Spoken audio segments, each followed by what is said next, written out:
செய்திக்குள்ளாக நம்ம கடந்து செல்லலாம். மத்தேயு 5ஆம் அதிகாரம் 4வது வசனம். துயரப்படுகிறவர்கள் பாக்கியவான்கள், துயரப்படுகிறவர்கள் பாக்கியவான்கள், அவர்கள் ஆறுதல் அடைவார்கள். அவர்கள் ஆறுதல் அடைவார்கள். வேதாகமத்தில் ரொம்ப பிடித்த ஒரு வசனம் சொன்ன அநேக வேத ஆசிரியர்களுக்கு இந்த வசனம் ரொம்ப பிடிக்கும். துயரப்படுகிறவர்கள் பாக்கியவான்கள், அவர்கள் ஆறுதல் அடைவார்கள். ஆனால் இந்த வசனத்தை மேலோட்டமாய் பார்த்தோம் என்று சொன்னால் அது முற்றிலும் புதிரான ஒரு வசனமாயிருக்கும். துயரப்படுகிறவர்கள் பாக்கியவான்கள் அப்படின்னு சொல்லி வெளியில நீங்க போய் பிரசங்கம் பண்ணீங்கன்னு சொன்னா உங்களுடைய தலையில ரத்த காயம் இல்லாம நீங்க வெளியில போக முடியாது. சொல்லி பாருங்க. கஷ்டப்படுகிறவங்க பாக்கியவான் அப்படின்னு வெளியில போய் யாரையாவது பேச சொல்லி பார்க்கலாம், ஏர்வாடிக்கு அனுப்பிடுவாங்க. அன்றைக்கு ஆண்டவராய் இயேசு கிறிஸ்து இந்த வசனத்தை சொன்னார். மக்கள் எப்படி புரிந்து கொண்டாங்க தெரியல நமக்கு. ஆனா நான் என்ன நம்புகிறேன்னு சொன்னா மக்கள் புரிந்து கொண்டாங்க. ஏன்னா இந்த வசனத்தை எல்லாம் அவர் பிரசங்கம் பண்ணி முடிக்கும் பொழுது ஒரு வார்த்தை சொல்லப்பட்டிருக்கிறது. அவர் அதிகாரம் உடையவராய் பிரசங்கித்ததினால ஜனங்கள் ஆச்சரியப்பட்டாங்கன்னு சொல்லப்பட்டிருக்கு. இது மலை பிரசங்கம். அவர்களுக்கு ஏதோ ஒரு வகையில புரிந்து கொண்டது. 2000 வருஷங்களுக்கு அப்புறம் இந்த வசனத்தை இப்பொழுது நாம வாசிக்கிறோம். இதை நாம் புரிந்து கொண்டு இருக்கிறோமா? இது நமக்கு புரிகிறதா? துயரம் என்று சொல்லும் பொழுது ஆங்கிலத்தில் மோர்னிங் என்று சொல்லப்பட்டிருக்கிறது. MOURN, மார்னிங் அல்ல. மார்னிங் என்று சொன்னா விடியற் காலைன்னு அர்த்தம். மோர்னிங், மோன் அப்படின்னா வேதனைப்பட்டு அழுவது, துக்கப்படுதல். ஆண்டவர் சொல்லுகிறார், இப்படி வேதனைப்படுகிறது, துக்கப்படுகிறது உங்களுக்கு பாக்கியமா இருக்குன்னு சொல்றாரு. அவர்கள் ஆறுதல் அடைவார்கள் வேற சொல்லப்பட்டிருக்கு. இதை குறித்து இன்றைக்கு நாம் தியானிக்க வேண்டும். உண்மையான சத்தியத்தை அறிந்து கொள்ளும் பொழுது நம்மளுடைய வாழ்க்கையில நாம் வெற்றி கொள்ள முடியும். நாம் எதற்காக துயரப்படுகிறோம், எதற்காக துக்கப்படுகிறோம், ஆண்டவர் சொன்ன துக்கம் எதை குறித்து சொல்லப்பட்டிருக்கிறது, இதையெல்லாம் நாம கற்றுக்கொள்ள முடியும். இன்றைக்கு துக்கங்களை நான் 3 வகையாக பிரித்திருக்கிறேன். உலக பிரகாரமான துக்கங்கள், துயரங்களை 3 வகையாய் நான் பிரித்திருக்கிறேன். முதல்ல ஒரு வகை, எல்லா மனுஷனுக்கும் நேரிடக்கூடிய துயரம். இதிலே பணக்காரன், ஏழை, படித்தவன், படிக்காதவன், ஜாதி எந்த வித்தியாசமும் கிடையாது. இது எல்லா மனிதனுக்கும் நேரிடக்கூடிய துயரம், துக்கம். இது ஒரு வகை. இந்த வகையில எல்லா மனிதனும் துக்கம் அனுபவிக்கிறோம். ஆண்டவர் அந்த துயரத்தை பத்தி பேசல. அது எப்படிப்பட்ட துயரம் என்று சொல்லப்படுகிறது?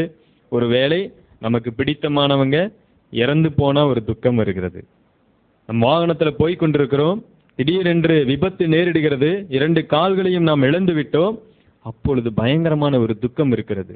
அது உண்மையாகவே அந்த துக்கம் பாக்கியத்தை கொடுக்குமான்னு கேட்டா பாக்கியத்தை கொடுக்காது.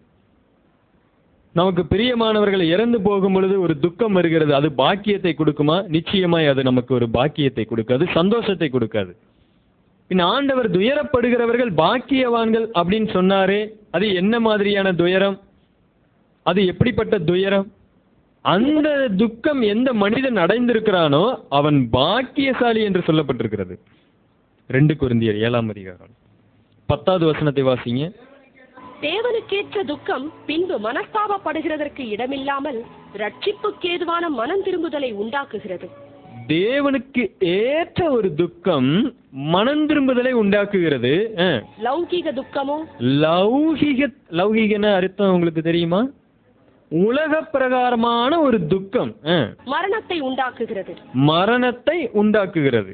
நான் இந்த துக்கம் என்கிற காரியத்தை 3 வகையா பிரித்திருக்கிறேன். ஏற்கனவே சொன்னேன். முதல்ல ஒரு துக்கம் எல்லா மனிதனுக்கும் ஏற்படக்கூடியது, இந்த உலகத்துல பிறந்த எல்லாருக்கும் ஏற்படக்கூடியது. அதைத்தான் நாம் பார்த்தோம். சொந்தமானவங்க இறந்து போறது, பலவிதமான ஒருவேளை விபத்துல நாம் சில காரியங்களை இழந்து போவது, இப்படிப்பட்ட துக்கம் எல்லா மனிதனுக்கும் இருந்து கொண்டே இருக்கிறது. இது ஒரு வகையான துக்கம். 2வது ஒரு துக்கம் மனிதனுக்கு ஏற்படுகிறது, லௌகிக துக்கம், உலக பிரகாரமான துக்கம். மூன்றாவது ஒரு துயரம், துக்கம் இருக்கிறது. இது எப்படிப்பட்ட துக்கம்? தேவனுக்கு ஏற்ற துக்கம். அப்ப இந்த லௌகீக துக்கத்திற்கு இன்னொரு பெயர் வைக்கலாம், தேவனுக்கு ஏற்காத ஒரு துக்கம். தேவனுக்கு ஏற்ற ஒரு துக்கம் என்று ஒன்று இருக்கும் பொழுது, இந்த லௌகீக துக்கம் என்பது எப்படிப்பட்ட துக்கமா இருக்க முடியும்? தேவன் ஏற்றுக்கொள்ளாத ஒரு துக்கம். இதை நம்ம சிந்திக்கணும். இந்த ரெண்டு காரியங்களை குறித்து சிந்திக்க போகிறோம். தேவன் ஏற்றுக்கொள்ளாத ஒரு துக்கம் என்று மனிதன் துக்கப்படுகிறானா? படுகிறான். தேவன் ஏற்றுக்கொள்ள வகையிலையும் மனிதன் துக்கப்படுகிறான். அதனால முதல்ல அந்த தேவனுக்கு ஏற்காத, தேவன் ஏற்றுக்கொள்ளாத ஒரு துக்கத்தை குறித்து நாம் சிந்திக்க போகிறோம். இன்றைக்கும் அப்படிப்பட்ட லௌகீக துக்கத்தை நாம் அடைந்து கொண்டிருக்கிறோம். அதை தேவன் ஒருபோதும் விரும்ப மாட்டார். நெவர். அவர்கள் பாக்கியசாலிகள் அல்ல, அவர்கள் ஆறுதல் படுத்தப்பட மாட்டார்கள். தேவனுக்கு ஏற்ற ஒரு துக்கம் என்று இருக்கிறது. ஆண்டவராய் இயேசு கிறிஸ்து பேசி இருக்கிறார், துயரப்படுகிறவர்கள் பாக்கியவான்கள், அவர்கள் ஆறுதல் அடைவார்கள். அதனால தேவனுக்கு ஏற்றுக்கொள்ளாத ஒரு துக்கம், அதையும் வேத வசனத்தின் மூலமாகவே பார்க்கலாம். ஒரு சில உதாரணங்களை பார்க்கலாம். அவர்கள் எல்லாம் தேவன் ஏற்றுக்கொள்ளும்படியான துக்கப்படல, தேவன் அவர்கள் எல்லாம் கடிந்து கொண்டார். எங்க வாசிக்கிறோம்னு சொன்னா 1 சாமுவேல் 15ஆம் அதிகாரம் 23வது வசனத்தை யாராவது வாசிங்க. இரண்டகம் பண்ணுதல் பில்லி சூனிய பாவத்திற்கும் முரட்டாட்டம் பண்ணுதல் அவபக்திக்கும் விக்கிரக ஆராதனைக்கும் சரியாயிருக்கிறது. நீர் கர்த்தருடைய வார்த்தையை புறக்கணித்தபடியினாலே அவர் உம்மை ராஜாவாய் இராதபடிக்கு புறக்கணித்து தள்ளினார் என்றான். இது யாரை குறித்து சொல்லப்பட்டது தெரியுங்களா? சவுல் ராஜா தான். நம்ம எல்லாருக்கும் நன்றாக தெரியும். முதலாக இஸ்ரவேலை ஆண்ட ஒரு மனிதன், தேவனே தெரிந்தெடுத்தார் சவுல. அவனை கொண்டு போய் உட்கார வச்சாரு, ஆட்சி புரிய வைத்தார். ஆனால் தேவனுக்கு விரோதமாய் பயங்கரமாய் பாவம் செய்தான். தேவனுடைய வார்த்தைக்கு அவன் கீழ்ப்படியவில்லை. அப்ப ஆண்டவர் சொன்னாரு, இரண்டகம் பண்ணுதல், பில்லி சூனியத்திற்கு இணையாக நீ பாவம் செய்திருக்கிறாய், உன்னை நான் ராஜாவாக இராதபடிக்கு என்ன பண்ண, தள்ளிட்டேன். அடுத்த வசனம் சொல்லுகிறது 24. அப்பொழுது சவுல் சாமுவேலை நோக்கி, நான் கர்த்தருடைய கட்டளையையும் உம்முடைய வார்த்தைகளையும் மீறினதினாலே பாவம் செய்தேன். நான் ஜனங்களுக்கு பயந்து அவர்கள் சொல்லை கேட்டேன். இப்போதும் நீர் என் பாவத்தை மன்னித்து நான் கர்த்தரை பணிந்து கொள்ளும்படிக்கு என்னோட கூட திரும்பி வாரும் என்றான். சாமுவேல் சவுலை பார்த்து, நான் உம்மோட கூட திரும்பி வருவதில்லை. கர்த்தருடைய வார்த்தையை புறக்கணித்தீர். நீர் இஸ்ரவேல் மேல் ராஜாவா இராதபடிக்கு கர்த்தர் உம்மையும் புறக்கணித்து தள்ளினார் என்றான். போகும்படி சாமுவேல் திரும்புகிற போது சவுல் அவன் சால்வையின் தொங்கலை பிடித்து கொண்டான், அது கிழிந்து போயிற்று. அப்பொழுது சாமுவேல் அவனை நோக்கி, கர்த்தர் இன்று உம்மிடத்திலிருந்து இஸ்ரவேலின் ராஜ்யத்தை கிழித்து போட்டு உம்மை பார்க்கிலும் உத்தமனாய் இருக்கிற உம்முடைய தோழனுக்கு அதை கொடுத்தார். கடைசியில 35வது வசனத்தை வாசிக்கிறேன். சவுல் மரணமடையும் நாள் மட்டும் சாமுவேல் அப்புறம் அவனை கண்டு பேசவில்லை. இஸ்ரவேலின் மேல் சவுலை ராஜாவாக்கினதற்காக கர்த்தர் மனஸ்தாபப்பட்டது நிமித்தம் சாமுவேல் சவுலுக்காக துக்கித்து கொண்டிருந்தான். இங்க சாமுவேல் என்ன பண்றாங்க? துக்கித்து கொண்டிருக்கிறான். அடுத்த வசனத்துல தேவன் பேசுகிறார். 16ஆம் அதிகாரம் 1வது வசனத்துல, கர்த்தர் சாமுவேலை நோக்கி, இஸ்ரவேலின் மேல் ராஜாவா இராதபடிக்கு நான் புறக்கணித்து தள்ளின சவுலுக்காக நீ எந்த மட்டும் துக்கித்துக் கொண்டிருப்பாய். இந்த சவுலை குறித்து நம்ம பார்க்கணுங்க. இந்த சவுல் ராஜா ஆரம்பிக்கும் பொழுது நல்ல ஒரு ஆரம்பம், முடிவு எப்படிப்பட்ட முடிவுங்க? மோசமான முடிவு. இந்த வேதாகமத்தில் ஆரம்பத்தை குறித்தும் முடிவை குறித்தும் அதிகமாய் பேசப்பட்டிருக்கிறது. ஒரு காரியத்தின் துவக்கத்தை பார்க்கிலும் முடிவு ரொம்ப நல்லது. ஏன் ஆண்டவர் அப்படி சொல்லி இருக்கிறாரு?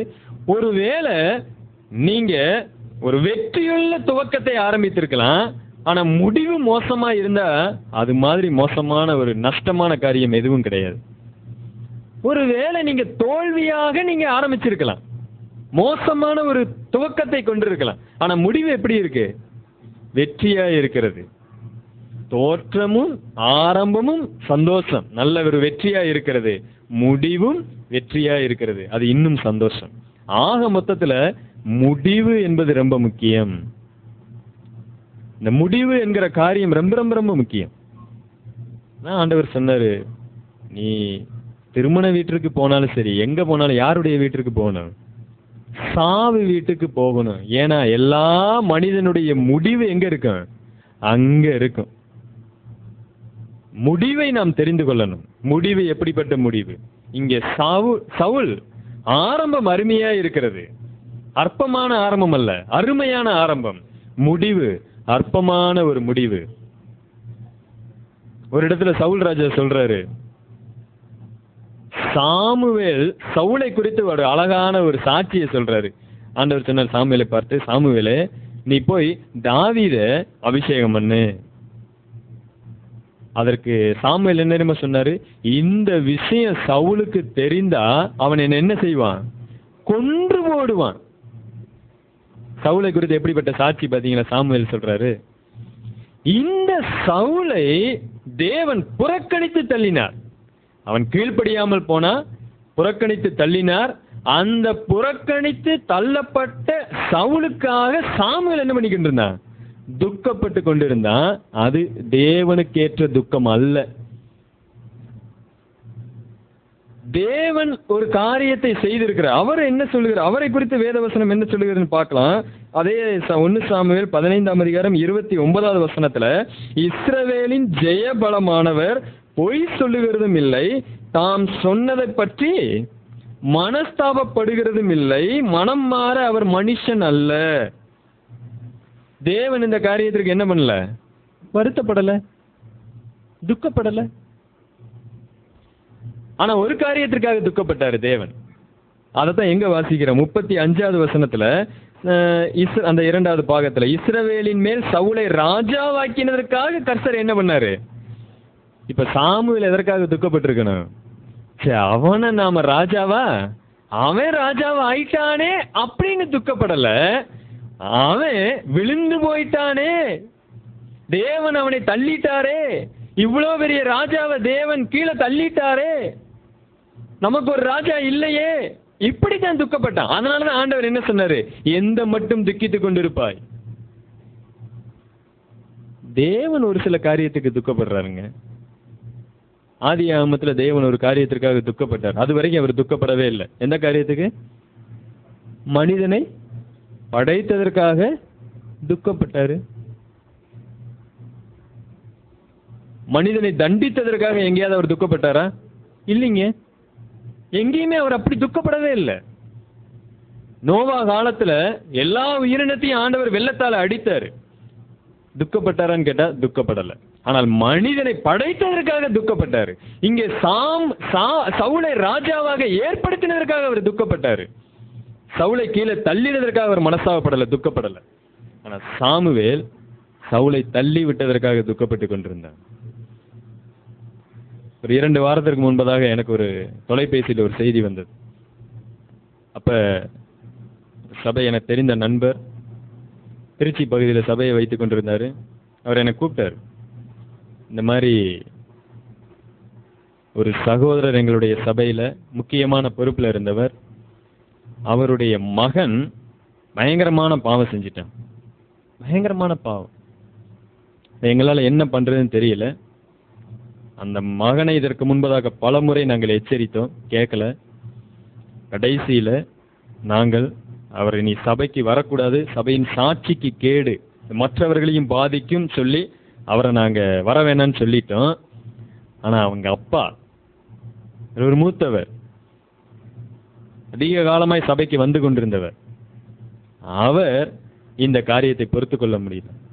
அவரால் பொறுத்து கொள்ள முடியல. என்ன செஞ்சிருந்தாலும் என்னுடைய பையனுக்கு நீங்க இந்த தண்டனை கொடுத்திருக்க கூடாது. ரொம்ப வேதனையா இருக்கு என்னுடைய மனதுக்கு. எங்க குடும்பத்துல யாருமே நாங்க இந்த சபைக்கு வரமாட்டோம், நாங்க வேறு சபைக்கு போறோம். அது சொல்லும் பொழுது இந்த சம்பவம் எனக்கு ஞாபகத்துல வந்தது. நம்மளுடைய துக்கம் தேவனுக்கு ஏற்ற துக்கமா இல்லை. எதற்காக துக்கப்படுகிறோம்? என்னுடைய பையன் பாவம் செஞ்சிட்டான், தேவன் சரியான ஒரு தீர்ப்பை கொடுத்து கொஞ்ச நாள் வெளியில வைத்திருக்கிறார், தண்டித்திருக்கிறார். அதற்காக ஒரு மூத்த விசுவாசி துக்கப்படுகிறார் என்று சொன்னால் அது தேவனுக்கேற்ற துக்கம். வேதவசனம் என்ன தெரியுமா சொல்லுது? தேவனுக்கு ஏற்ற துக்கம் பின்பு மனம் திரும்புதலை உண்டாக்குகிறது. லௌகீக துக்கமோ என்ன வாஸ்தம்? மரணத்தை உண்டாக்குகிறது. எந்த மட்டும் இதற்காக நீ துக்கித்துக் கொண்டிருப்பாய்? எதற்காக துக்கப்படுகிறோம்? ஒருவேளை அந்த மனிதன் இப்படி துக்கப்பட்டிருக்கலாம், இந்த மனிதன் என்னுடைய பையனை பெற்றெடுத்து வளர்த்ததற்காக நான் என்ன பண்றேன்? துக்கப்படுறேன். அந்த துக்கம் வேண்டுமானாலும் தேவனுக்கேற்ற ஒரு துக்கமா இருக்கலாமே ஒழிய, ஐயோ என் மகனை வெளியே அனுப்பிட்டாங்களே, இப்படிப்பட்ட ஒரு தண்டனையை கொடுத்துட்டாங்களே, துக்கம். அது தேவனுக்கேற்ற துக்கம் அல்ல, தேவனுக்கு விரோதமான ஒரு துக்கம். சாமுவேல் சவுலுக்காக துக்கித்துக் கொண்டிருந்தான். இன்னொரு இடத்துல தாவீதை குறித்து பார்க்கலாம். தாவீதும் அதே போல தேவனுக்கு ஏற்காத லௌகீக துக்கத்துல இருந்தான்னு நாம் பார்க்கிறோம். இங்க வாசிக்கிறோம் 2 சாமுவேல் 18ஆம் அதிகாரம் 1வது வசனத்தை வாசிங்க. தாவீது தன்னோடு இருந்த ஜனங்களை இலக்கம் பார்த்து அவர்கள் மேல் 1000க்கு அதிபதிகளையும் 100க்கு அதிபதிகளையும் வைத்து, பின்பு தாவீது ஜனங்களில் 1/3 பங்கை யோவாபின் வம்சமாகவும் 1/3 பங்கை சிரியாவின் குமாரனும் யோவாபின் சகோதரனுமாகிய அபிசாயின் வசமாகவும் 1/3 பங்கை கித்தியனாகிய ஈத்தாயின் வசமாகவும் அனுப்பி, நானும் உங்களோட புறப்பட்டு வருவேன் என்று ராஜா ஜனங்களிடத்தில் சொன்னான். ஜனங்களோ, நீர் புறப்பட வேண்டாம், நாங்கள் முறிந்தோடி போனாலும் அவர்கள் எங்கள் காரியத்தை ஒரு பொருட்டாக எண்ண மாட்டார்கள், எங்களில் பாதி பேர் செத்து போனாலும் எங்கள் காரியத்தை பற்றி கவலைப்பட மாட்டார்கள்.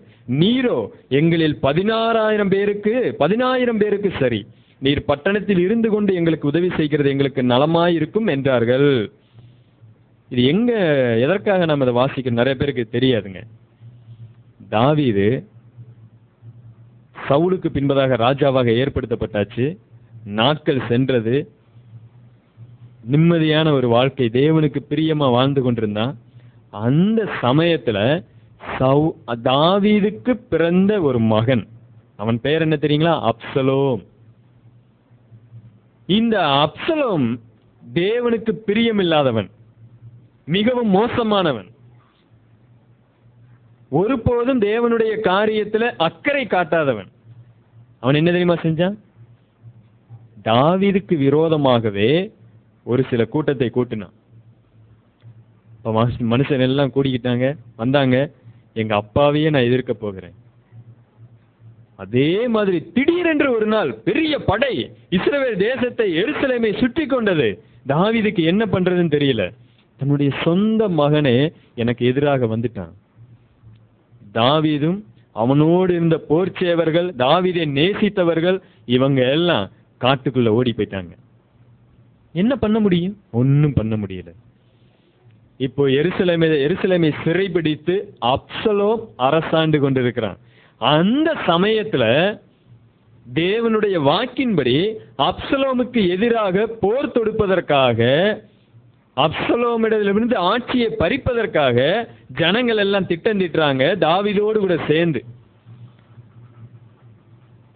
அப்சலோம் இங்கே ஒரு பெரிய திட்டத்தை தீட்டிக் கொண்டிருக்கிறான். என்னுடைய தகப்பனார் அங்கே காட்டிலே அவரை உயிரோடு வைக்க கூடாது, வைத்தால் என்றைக்காவது ஒரு நாள் என்னுடைய ராஜ்யத்தை அவர் பிடுங்கி விடுவார், பறித்து போடுவார், அவரை நான் கொன்றே தீர்வேன் சபதம் எடுத்துட்டு எத்தனையோ ஜனங்களை ரெடி பண்ணிட்டான். யாரை கொல்லுவதற்காக? தாவீது தன்னுடைய தகப்பனை கொல்லுவதற்காக. அங்கே இருக்கிறவங்க சொற்பமான மக்கள், இங்க இருக்கிறவங்க அதிகமான பேர், அப்சலோமை சேர்ந்து கொண்டவங்க. போர் தயாரானது. தாவீது சொல்றாரு, நானும் போருக்கு வருவேன். அப்ப அங்க கூட இருந்த கொஞ்ச ஜனங்க சொல்றாங்க, நாங்க செத்து போனாலும் பரவாயில்லை, அது ஒரு பொருட்டே அல்ல, நீர் 16,000 பேருக்கு சமம், நீர் சாகக்கூடாது, நீ இங்கேயே இரு, நாங்கள் போய் சண்டை போடுறோம். அப்ப தாவீது அவங்களுக்கு சொன்ன ஒரு வார்த்தை என்ன தெரியுங்களா?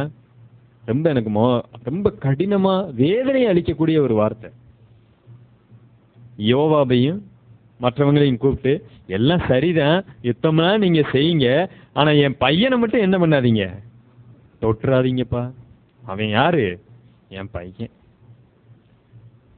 உன் பையன்தான், தாவீது உனக்கு பிறந்த பையன்தான், ஆனா இப்பொழுது தாவீதுக்காக உயிரை கொடுக்கக்கூடிய போர் சேவர்களுக்கும் இஸ்ரவேல் ஜனங்களுக்கும் அவன் என்னது? எதிரி, மோசமானவன், தேவனுடைய திட்டத்திற்கு விரோதமானவன். தேவனுடைய வாக்குத்தத்தம் எதை குறிக்கிறது என்று சொன்னால், தாவீது தான் அரசாளணும், யூதா கோத்திரத்தில் இவங்க தான் அரசாளணும், தேவனுக்கு பிரியமானவங்க தான் அரசாளணும். ஆனா அப்சலோம் என்னதான் தாவீதுக்கு பிறந்தவனா இருந்தாலும் தேவனுடைய திட்டம் அவன் அரசாளுவது அல்ல. அவன் அதற்கு விரோதமா எழும்பி இருக்கிறான். அவனை பார்த்து தன்னுடைய ஜனங்களுக்கு தாவீது என்ன சொல்றான்னு, யோவாபே, படைப்பு தளபதி யோவாபு, அப்சலோமை மாத்திரம் என்ன பண்ணிடாதீங்க, ஒன்னு செஞ்சிட வேண்டாம், என் நிமித்தம் அவனிடத்துல இரக்கம் காண்பீங்க, யாரும் அவனை கொல்லக்கூடாது. ஆனா அந்த யோவாப் ரொம்ப தந்திரசாலி. இந்த அப்சலோம உயிரோட விட்டோன்னு சொன்னா என்னைக்குமே அவன் எப்படிப்பட்டவன் தான்? பிரச்சனை உள்ளவன். அவனுக்கு மனம் திரும்புதல் அப்படிங்கிற காரியம் வரவே வராது. அதனால இந்த யோவாப் அப்படி சரியான திட்டம் தீட்டிக் கொண்டே இருந்தான். எப்படியாவது இந்த அப்சலோமை மாத்திரம், நம்ம வேற யாரையும் கொல்றோமோ கொல்லலையோ நமக்கு தேவையில்லை, அப்சலோமை கொன்றணும். தேவன் அதற்கான காரியத்தை வாக்கிய செஞ்சார். இந்த அப்சலோமுக்கு நிறைய முடி அதிகம். போர் நடந்து கொண்டிருக்கும் பொழுது இந்த அப்சலோம் தப்பித்து ஓடும் பொழுது மேல முட்கள் நிறைந்த ஒரு செடி, அதற்குள்ளாக அவன் குதிரையை செலுத்தும் போது அந்த முடி அதுல மாட்டிக்கொண்டு அந்தரத்துல தொங்கிக்கிட்டு இருக்கிறான். இதை நீங்க வீட்டுல போய் வாசித்து பாருங்க, ரொம்ப அருமையா இருக்கும். அப்ப அந்த இடத்துல யோவாப் மற்ற ஆயுததாரிகள் போர் சேவர்கள் எல்லாம் வர்றாங்க. யோவாப் பார்க்கிறான், அப்சலோமை தேவன் நம்முடைய கையில ஒப்பு கொடுத்திருக்கிறார். அந்த இடத்துல தொங்கி கொண்டிருக்கிறார், அவனால ஒண்ணுமே செய்ய முடியல. அப்ப சேவர்கள்லாம் பார்த்து சொல்றாங்க, தாவீது சொல்லி இருக்கிறாரு, அப்சலோம் மேல நம்ம என்ன பண்ணக்கூடாது, கை போடக்கூடாது.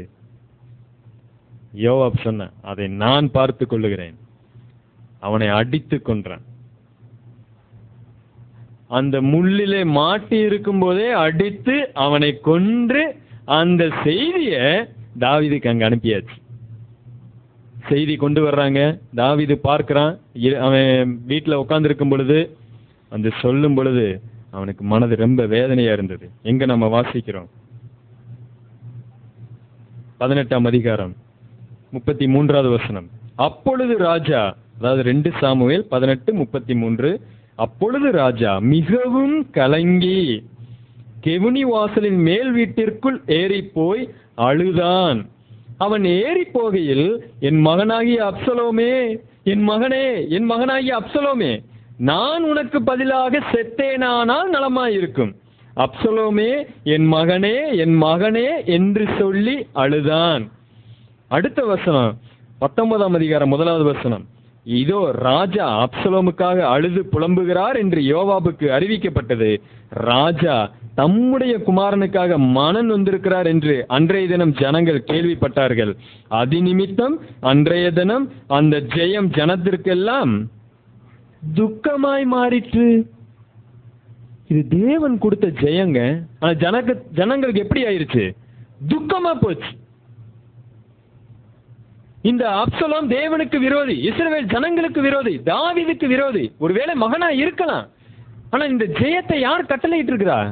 தேவன் கட்டளையிட்டு இருக்கிறார். அப்சலோம் இறந்ததுக்காக தேவன் அங்க அழுதுகிட்டு இருப்பாரா? இல்ல, அது அல்ல தேவனுக்கேற்ற துக்கம். இந்த ஒரு மனிதனுடைய அழுகை, இந்த ஒரு மனிதனுடைய துக்கம் ஒட்டுமொத்த சபையவே கலங்க பண்ணிட்டு எல்லாரும் துக்கப்படுறாங்க, எல்லாம் அழுகிறாங்க. எதற்காக அழுகிறாங்க? லௌகீக துக்கம். என்ன பண்றதுன்னு தெரியல அவங்களுக்கு. நாம பெரிய தீங்கு செஞ்சிட்டோமோ? ஏன் ராஜா இப்படி சொல்லி அழுகிறாரு? அப்சலோமுக்கு பதிலாக யார் செத்தா நலமா இருக்கும்? நான் செத்தேன் ஆனால் நலமா இருக்கும். எவ்வளவு தேவனுக்கு விரோதமான ஒரு பேச்சு. லௌகீக துக்கம் மரணத்தை உண்டாக்கும். அடுத்த வசனம் ரொம்ப அருமையா இருக்கு. 5வது வசனத்தில், அப்பொழுது யோவாப் வீட்டிற்குள்ளே ராஜாவினிடத்தில் போய், இன்று உம்முடைய ஜீவனையும் உம்முடைய குமாரத்திகளின் ஜீவனையும் உம்முடைய மனைவிகளின் ஜீவனையும் உம்முடைய மறுமனையாட்டிகளின் ஜீவனையும் தப்புவித்த உம்முடைய ஊழியக்காரர் எல்லாரின் முகத்தையும் வெட்கப்படுத்தினீர். இன்று நீர் உம்மை பகைக்கிறவர்களை சிநேகித்து உம்மை சிநேகிக்கிறவர்களை பகைக்கிறீர் என்று விளங்குகிறது. அடுத்த வசனம், அதிபதிகளும் சேவகரும் உமக்கு அற்பமானவர்கள் என்று இன்று விளங்க பண்ணுகிறீர்.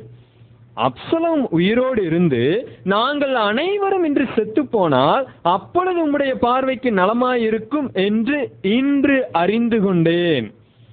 இப்பொழுதும் எழுந்திருந்து வெளியே வந்து உம்முடைய ஊழியக்காரரோட அன்பாய் பேசும்.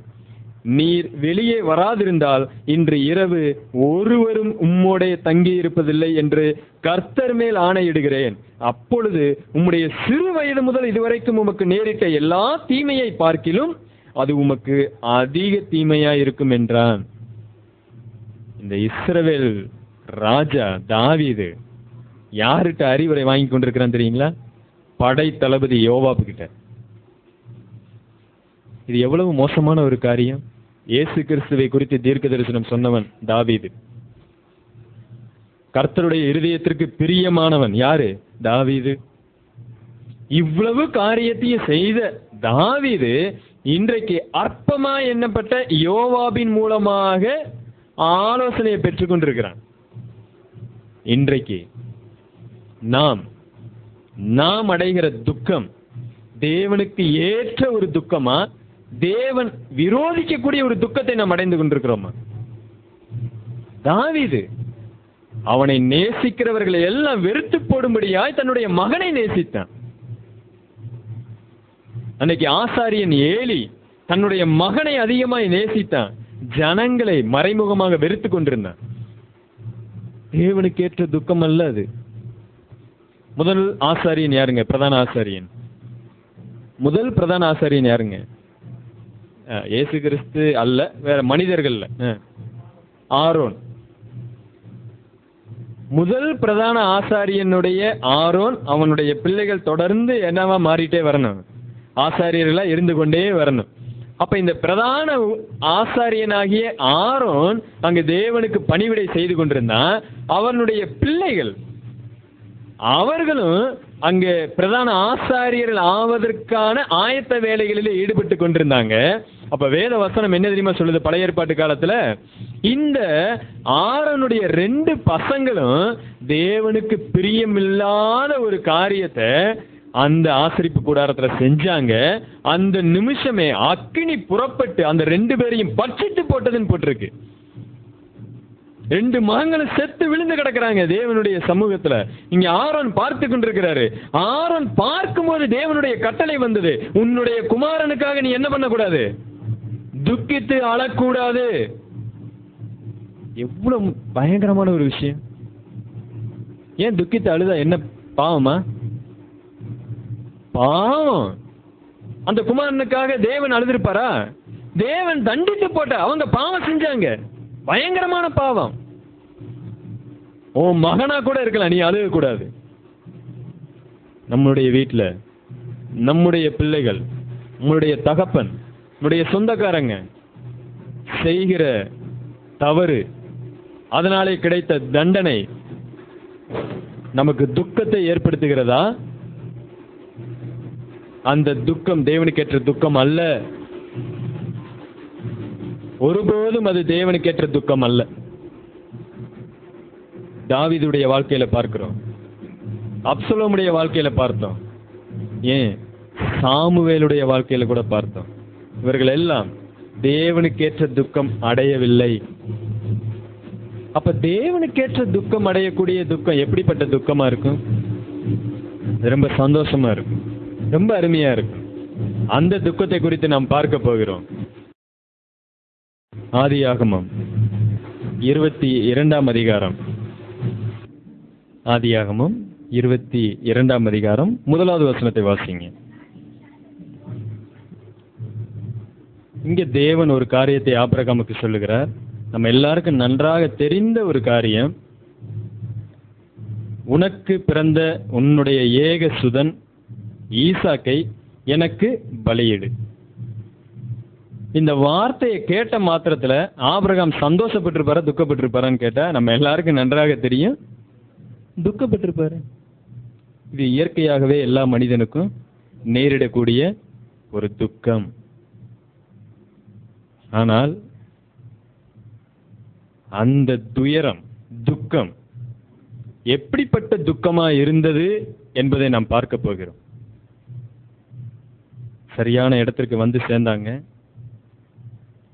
ஆபிரகாம் தேவனை பிரியப்படுத்துவதற்காக அந்த துக்கத்தை ஏற்றுக்கொள்ளுவதற்கு அனுபவிப்பதற்கு தன்னை முழுமையாய் உட்படுத்திக் கொண்டார்.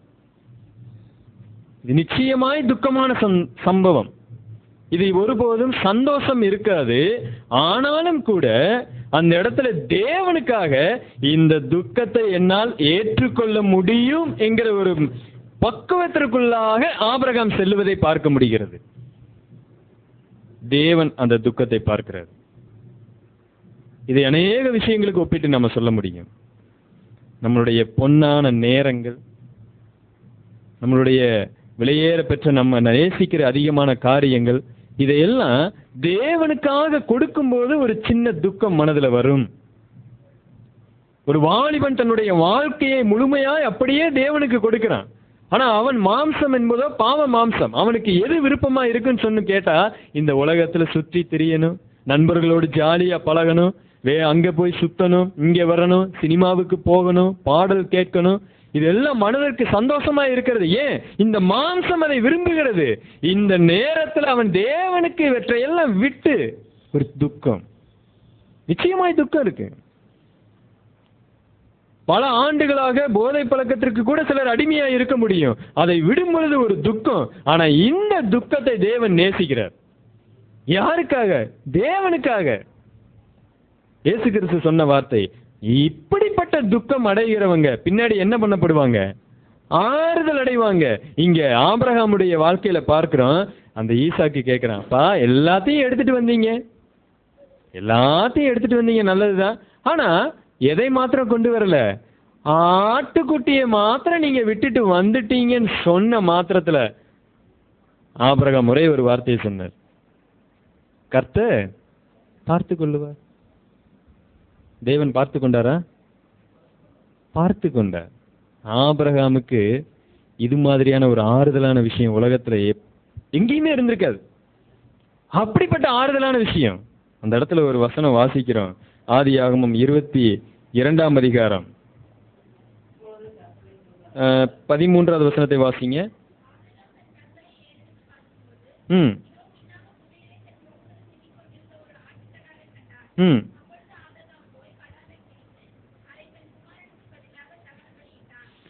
இந்த 3 நாட்கள் பிரயாணம், நான் ஏற்கனவே அதை திரும்ப நான் சொல்லி இருக்கிறேன்னு நினைக்கிறேன். இந்த 3 நாட்கள் பிரயாணத்துல ஆபிரகாம் நிச்சயமாகவே துக்கப்பட்டு தான் நடந்திருக்கிறாருங்கிறதுக்கு ஆதாரமுள்ள ஒரு வசனம் இங்க இருக்கிறது.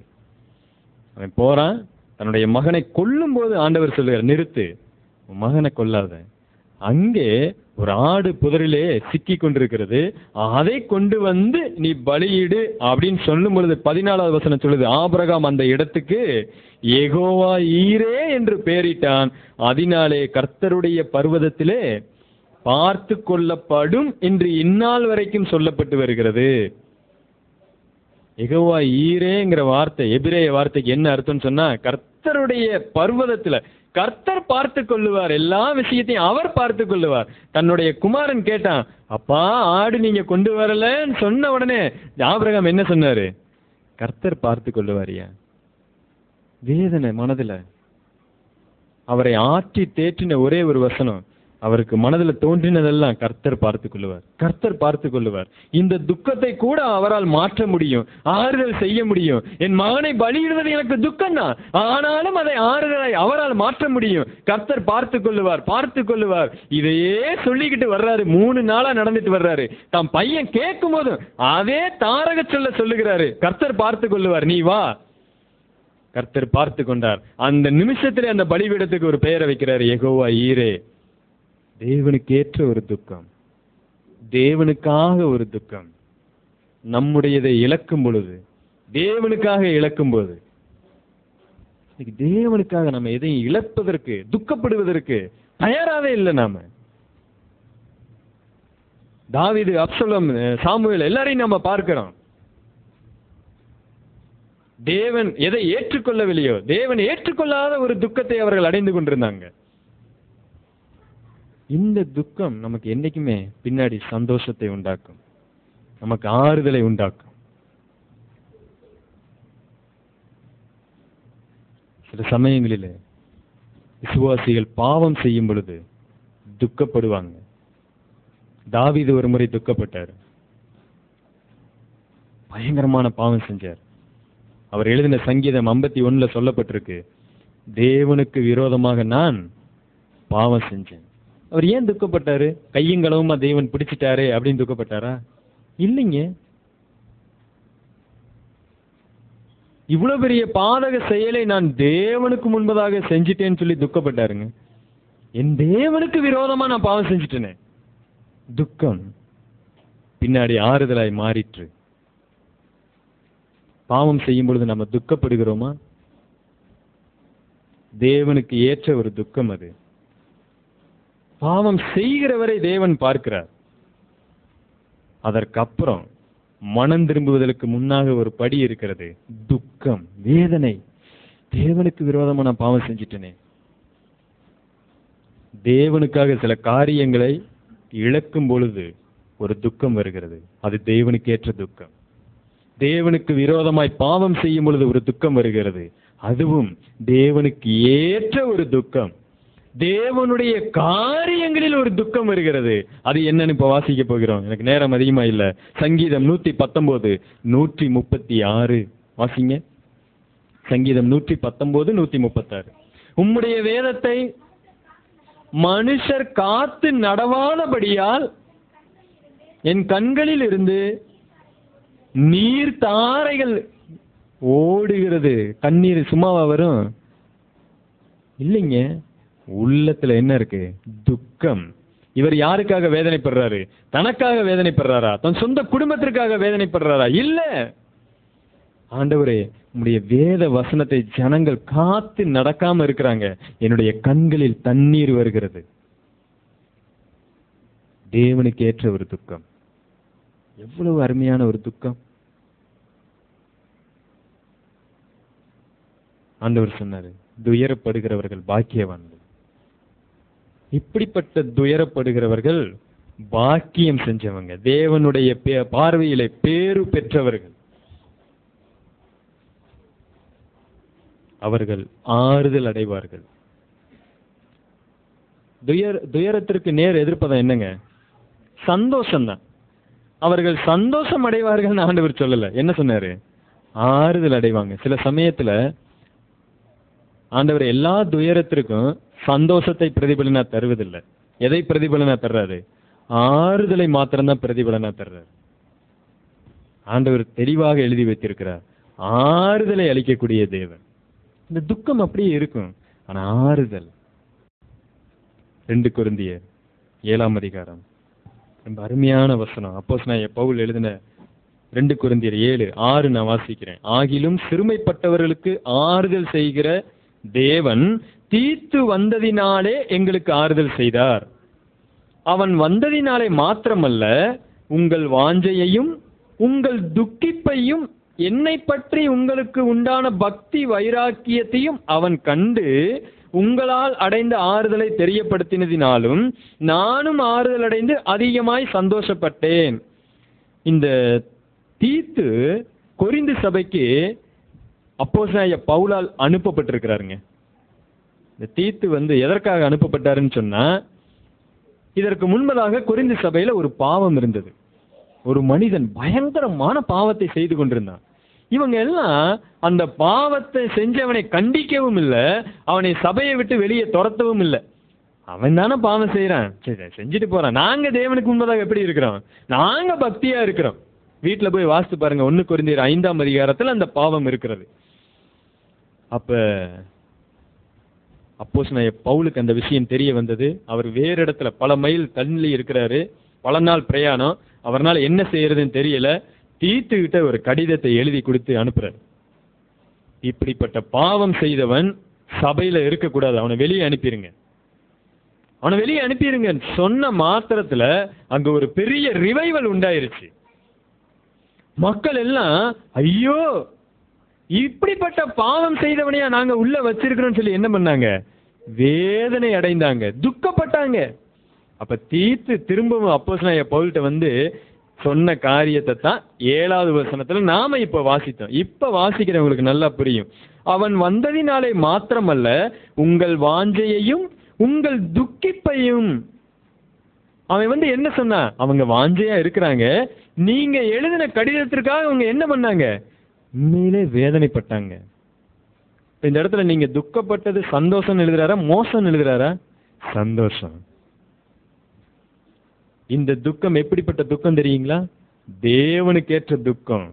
8வது வசனத்துல, ஆதலால் நான் நிருபத்தினாலே உங்களை துக்கப்படுத்தி இருந்தும், அந்த நிருபம் கொஞ்சம் பொழுதாகிலும் உங்களை துக்கப்படுத்தினது என்று கண்டு நான் மனஸ்தாபப்பட்டிருந்தும் இப்பொழுது நான் மனஸ்தாபப்படுகிறதில்லை. இங்க அப்போஸ்தலனாகிய பவுல் ரொம்ப அருமையா இருக்குங்க இந்த வார்த்தை வாசிக்க வாசிக்க. இங்க இருந்து கடிதம் எழுதுறாரு, எழுதி அங்க போய் சேர்ந்த உடனே, ஐயோ அவங்களை துக்கப்படும்படியா நான் என்ன பண்ணிட்டேன், கடிதத்தை எழுதிட்டேனே அப்படின்னு சொல்லி இங்க வேதனைப்படுறாராம். ஆனா அவங்களுடைய துக்கம் சரியான துக்கம்னு கண்டுபிடிச்ச உடனே இங்க வேதனைப்படுறதை என்ன பண்ணிட்டாரு, நிறுத்திட்டாரு. சந்தோஷம். சில சமயத்துல சபைகளில சில அறிவுரைகள் வழங்கும் பொழுது மக்களுக்கு துக்கம் வராது, ஐயோ நான் இப்படி பண்ணிட்டேனே, வேதனை வராது, என்ன இப்படி சொல்லிட்டாங்களே. அங்கு வேதனை துக்கம் இருக்குன்னு சொன்னா ஒரு பெரிய மனம் திரும்புதல். அப்போஸ்தலனாகிய பவுல் அதைத்தான் சொல்றாரு 10வது வசனத்துல 9வது வசனத்துல, இப்பொழுது சந்தோஷப்படுகிறேன், நீங்க துக்கப்பட்டதற்காக அல்ல, மனம் திரும்புவதற்கு ஏதுவாக துக்கப்பட்டிருக்கீங்க, அதற்காக நான் சந்தோஷப்படுறேன். சிலர் எப்படி துக்கப்படுறாங்க, என்னைய போய் இப்படி சொல்லிட்டாங்களேன்னு ஒரு துக்கம். அந்த துக்கம் அல்ல, மனம் திரும்புவதற்கு ஏதுவா இவருக்கு நீங்க துக்கப்பட்டிருக்கீங்க, அதற்காக நான் சந்தோஷப்படுறேன்.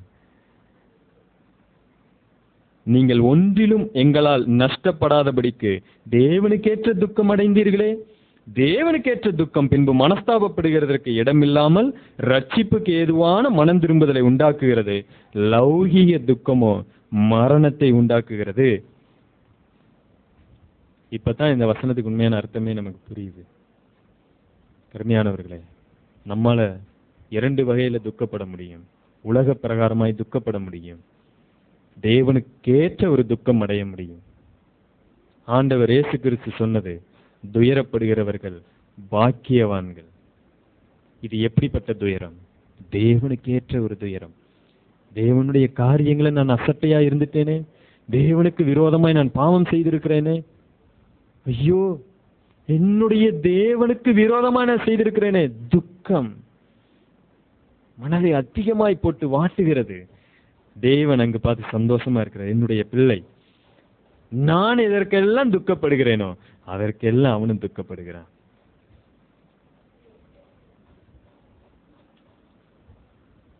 எவ்வளவு அருமையான வசனம் இது. அப்போஸ்தலனாகிய பவுல் சொல்லுகிறாரு, நீங்கள் துக்கப்பட்டதற்காக நான் சந்தோஷம் அடைகிறேன். ஏன்? இந்த துக்கம் மனம் திரும்புதலை மாத்திரம்தான் உருவாக்கும். ஒருவேளை லௌகீக துக்கத்திற்குள்ளாக நீங்க போயிருந்தீங்கன்னு சொன்னா அது மரணத்தை பிறப்பிக்கும். தேவனுக்கேற்ற துக்கம் அடைந்தவங்க எப்படி இருப்பாங்க அப்படிங்கறத 11வது வசனத்துல கொடுத்திருக்கு. இதை நம்ம கண்டிப்பா வீட்டுல போய் நீங்க மனப்பாடம் பண்ணிக்கங்க. இன்னைக்கு நாம அதை தியானித்தே ஆகணும். 11வது வசனத்துல தேவனுக்கேற்ற துக்கம் அடைந்தவங்க எப்படிப்பட்டவர்களா இருப்பாங்க அதையும் அப்போஸ்தலனாகிய பவுல் அவங்களுக்கு எழுதுகிறார். பாருங்கள், நீங்கள் தேவனுக்கேற்ற துக்கம் அடைந்ததுண்டே, அது உங்களிடத்தில் எவ்வளவு ஜாக்கிரதையை உண்டாக்கி இருக்கிறது. இனி அதே மாதிரி பாவம் செஞ்சவங்க அவங்க சபையில வச்சிருப்பாங்களா? வைக்க மாட்டாங்க. ஜாக்கிரதையை முதலாவது அந்த துக்கம் உண்டாக்கி இருக்கிறது. தாவீது தேவனுக்கு விரோதமாய் பாவம் செய்தார். அதுக்கப்புறம் அந்த மாதிரி பாவம் செஞ்சாரா? செய்யவே இல்லை. ஜாக்கிரதையை உண்டாக்கினது அந்த துக்கம். நாம் தேவனுக்கேற்ற துக்கம் அடைந்திருந்தோம் என்று சொன்னால் நமக்குள்ள முதல்ல வருவது அவேர்னஸ், ஜாக்கிரதை. அடுத்து குற்றம் தீர எவ்வளவு நியாயம் சொல்லுதலையும். இதுக்கு என்ன அர்த்தம் கேட்டா, இந்த குற்றத்திற்கான பரிகாரம் என்ன என்பதை தேட வைக்கிறது. ஐயோ நான் துக்கப்பட்டேன், இனி என்ன செய்வது? ஆண்டவர் சொல்றாரு, ஆறுதல் அடைவார்கள். இருக்கா இல்லையா வசனம்? இப்படிப்பட்ட துயரம் அடைந்தவங்க என்ன அடைவாங்க? ஆறுதல் அடைவாங்க. சொல்யூஷன், விடை அங்கேயே இருக்கு. இவங்க தேடி ஓடுறாங்க. தேவனுக்கு விரோதமா நாங்க துக்கப்பட்டிருக்கிறோம், பாவம் செய்திருக்கிறோம், அதனால துக்கப்பட்டிருக்கிறோம் சொன்ன மாத்திரத்துல ஆண்டவர் அங்கிருந்து ஓடி வர்றாரு, ஆறுதலா நிக்கிறாரு. பேதுரு தேவனுக்கு விரோதமாய் பாவம் செய்தான், மனங்கசந்த அழுதான். யார் ஓடி வந்தா? இயேசு கிறிஸ்து ஓடி வந்தாரு. பேதுருவே, இதோ நான் தேடி வந்தேன், நான் நேசிக்கிறேன். ஆறுதல், அங்கே ஆறுதல். முதல்ல ஜாக்கிரதையை உண்டாக்குகிறது, அதற்கான சொல்யூஷன், ஒரு விடையை கொடுக்கிறது. அடுத்து எவ்வளவு வெறுப்பையும். இனி அந்த பாவம் செய்வோமா? ஏன்னா அப்படிப்பட்ட துக்கம் அதுங்க, தேவனுக்கேற்ற ஒரு துக்கங்க. அந்த வேதனை இனி நான் அடையவே மாட்டேன். ஒரு வெறுப்பு, இப்படிப்பட்ட பாவத்தையா நான் செஞ்சிருக்கிறேன், ஐயோ வெறுப்பு. என் மேலே எனக்கு ஒரு வெறுப்பு. தாவீதுக்கு அவர் மேலேயே பயங்கரமான வெறுப்பு. என்னை ஈசோப்பினால் சுத்திகரியும் ஆண்டவரே, என்னை கழுவுங்க, நான் மோசமானவன், அழுக்கானவன். என் தாய் என்னை பிறக்கும் போதே பாவத்திலே கற்பம் தெரித்திருக்கிறேன், நான் எனக்குள்ளாக பாவம் இருக்கிறது, என்னை கழுவி சுத்திகரிங்க. வெறுப்பு. ஏன்? துக்கம். தேவனுக்கு விரோதமாய் நான் பாவம் செஞ்சிருக்கிறேன். அப்போஸ்தலன் பவுல் சொல்றாரு, தேவனுக்கு ஏற்ற துக்கம் அடைந்தீங்கன்னு சொன்னா உங்களுக்கு இருக்கக்கூடிய குணாதிசயங்கள், நீங்க எப்படிப்பட்டவங்களா இருப்பீங்க? ஜாக்கிரதையா இருப்பீங்க, அதற்கு விடை தேடி ஓடுவீங்க, உங்களை நீங்களே வெறுத்து பாவத்தை வெறுக்கக்கூடிய ஒரு நிலைமையில இருப்பீங்க. அடுத்து எவ்வளவு பயத்தையும். இது ரொம்ப முக்கியங்க. இந்த துக்கம் நமக்கு இனி அது பக்கத்திலே போக மாட்டேன், பயத்தை உண்டாக்கி இருக்கிறது. அதாவது ஆண்டவர் சொல்றாரு, தேவனுக்கு பயப்படுகிற பயம். தீமை செய்கிறவர்கள் தேவனுக்கு பயப்படுகிறது இல்லை, தேவனுக்கு பயப்படுகிறவன் தீமை செய்கிறதில்லை. அடுத்து எவ்வளவு ஆவல். இது ரொம்ப முக்கியங்க. கடைசியில இந்த துக்கம் வந்து நமக்கு ஒரு ஆறுதல் வரும் பொழுது ஒரு பயங்கரமான ஒரு ஆவல் பிறக்கிறது. என்னுடைய தேவன் என்னை முழுமையாய் மன்னித்து என்னை ஏற்றுக்கொண்டு இருக்கிறார். ஒரு பயங்கரமான சந்தோஷம். இப்படிப்பட்ட தேவனா என்னிடத்துல இருக்கிறார். இதெல்லாம் எப்படி வந்துச்சு? அந்த ஒரு துக்கத்தினால வந்துச்சு. ஆண்டவர் சொன்னார், துயரப்படுகிறவர்கள் பாக்கியவான்கள், அவங்க ஆறுதல் அடைவாங்க. ஆவல். பேதுருக்கு பயங்கரமான சந்தோஷம், அப்படி ஒரு மகிழ்ச்சி. தேவன் என்னை தேடி வந்திருக்கிறார். கொஞ்ச காலம் அந்த துக்கம் இருந்தது, இப்பொழுது ஆவலா இருக்கிறது. இந்த தேவன் எப்படிப்பட்ட தேவன். நம்ம எதற்காக இங்க துக்கப்படுகிறோம்? நம்முடைய வீட்டுல, நம்முடைய அலுவலகங்கள்ல எல்லாத்தையும் நீங்க யோசித்து பாருங்க. நம்முடைய சொந்தங்கள், நம்முடைய வேலைகள், நம்முடைய சுய இச்சைகள், இவற்றுக்காக நம்ம துக்கப்படுகிறோமா? தேவனை பாருங்க. நம்முடைய தேவனும் துக்கப்படுகிற தேவன் தான். நம்முடைய தேவன் சந்தோஷமா இருப்பாரா? சந்தோஷமா இருப்பாரு. மனிதன் எப்படியெல்லாம் இருக்கிறானோ அதே மாதிரி குணாதிசயத்தை உடையவர் தான் நம்முடைய தேவன். அதனாலதான் தன்னுடைய சாயல்ல மனிதனை படைச்சிருக்கிறாரு. அவரும் சந்தோஷம் அடைவார், அவரும் துக்கம் அடைவார். ஆனால் அவருடைய துக்கம் அவருடைய சட்ட திட்டத்திற்கு எந்து இருக்கும். அப்படிப்பட்ட துக்கம் அடையத்தான் நம்மையும் அழைக்கிறார். தேவனுக்கேற்ற ஒரு துக்கம். நீங்க பாவம் செஞ்சிருக்கலாம், ஆனாலும் உங்களுக்குள்ளாக வரக்கூடிய துக்கம் தேவனுக்கேற்ற ஒரு துக்கமா இருக்கிறதா? அதைத்தான் ஆண்டவர் எதிர்பார்க்கிறார். எபேசியர் 4:30 கூட ஒரு வசனம் சொல்லுகிறது, அன்றியும் நீங்கள் மீட்கப்படும் நாளுக்கென்று முத்திரையாய் பெற்ற பரிசுத்த ஆவியை துக்கப்படுத்தாதிருங்கள் என்று வேத வசனம் சொல்லுகிறது. பரிசுத்த ஆவிக்கு விரோதமாய் பாவம் செய்யும் பொழுது அவர் துக்கப்படுகிறார், வேதனைப்படுகிறார். அப்ப தேவனுக்கேற்ற துக்கம் எனக்குள்ளாக இருக்குன்னு சொன்னா, அவரை வேதனைப்படுத்துவதற்கு முன்பதாகவே என்னுடைய இருதயம் இங்கே வேதனையில துவண்டு விடுகிறது. நான் அழுது கொண்டிருக்கிறேன், எனக்கு தேவனுக்கு விரோதமா நான் பாவம் செஞ்சுட்டேன், அழுதுகிட்டு இருக்கிறேன். சில சமயங்கள்ல தேவனோடு கூட சேர்ந்து கூட நாம துக்கம் அடைய முடியும். எப்படி? சங்கீதத்துல நாம வாசித்தோம், அவருடைய வசனத்தை அவர் அநேகர் கேட்டு அதன் பிரகாரம் நடக்கல. அதனால இந்த சங்கீதக்காரர் கண்ணீர் விடுகிறார். ஆண்டவரே, உம்முடைய சட்ட திட்டத்தின் பிரகாரம் மக்கள் நடக்கல, இது எனக்கு வேதனையா இருக்கு. இந்த கருமையானவர்களே, ஆண்டவர் சொன்ன அந்த மலை பிரசங்கம், எவ்வளவு விலையேற பெற்ற ஒரு சத்தியத்தை உள்ளடக்கி இருக்கிறது. துயரப்படுகிறவர்கள் பாக்கியவான்கள், அவர்கள் தேவனால் ஆறுதல் அடைவார்கள். நான் உபத்திரவப்பட்டது எனக்கு நல்லது, நான் துயரப்பட்டது எனக்கு நல்லது. இப்பொழுது அவருடைய பிரமாணங்களை கற்றுக்கொண்டு நேர் வழியிலே நான் நடக்கிறேன். சங்கீதக்காரர் இப்படியாக சொன்னார். நம்ம எப்படி இருக்கிறோம்? இன்றிலிருந்து நம்மளுடைய வாழ்க்கையில் ஒரு மாற்றம் வரட்டும். இருதயத்தில் ஏற்படக்கூடிய துக்கங்கள் அது தேவனை பிரியப்படுத்தக்கூடிய ஒரு துக்கமா இருக்கட்டும். அப்படி இல்லைன்னு சொன்னா அதன் மூலமாய் தேவன் வேதனைப்படுவார். நம்மை பார்த்து ஆண்டவர் சொல்லுவார், எந்த மட்டும் நீ துக்கித்துக் கொண்டிருப்பாய், இது எனக்கு ஏற்ற துக்கம் அல்ல. அப்போஸ்தலனாகிய பவுல் சொன்னார், நீங்க துக்கப்பட்டது எனக்கு சந்தோஷமா இருக்கிறது. ஏன்? அது மனம் திரும்புதலை உண்டாக்கி இருக்கிறது. அது தேவனுக்கு ஏற்ற ஒரு துக்கமா இருக்கிறது. இன்னைக்கு நம்ம ஒரு முடிவு எடுப்போம். இருதயத்துல தேவையற்ற துக்கங்கள் வேண்டாம். தேவனுக்கு ஏற்ற துக்கத்தை மாத்திரமே எடுத்துக்கொள்வோம். இந்த துக்கத்தை யார் கொடுக்க முடியும்? ஆண்டவர் தான் கொடுக்க முடியும். தேவன் தான் அதை நமக்கு கொடுக்க முடியும். இதன் மூலமாய் மனிதனுடைய குணாதிசயம் வெளிப்படும். உங்களை நீங்களே அறிந்து கொள்ளலாம். நீங்கள் எதற்காக துக்கப்படுகிறீங்கன்னு உங்களை நீங்களே ஆராய்ந்து பார்க்க முடியும், உயிர்த்து பார்க்க முடியும், சோதித்து பார்க்க முடியும். சங்கீதக்காரர் சொன்னது போல, வேதனை உண்டாக்கும்படி என்னிடத்துல இருக்கிறதா ஆண்டவரே? நம்முடைய வேதனை கூட தேவனை வேதனைப்படுத்தும். சில சமயங்கள்ல நம்மளுடைய வேதனை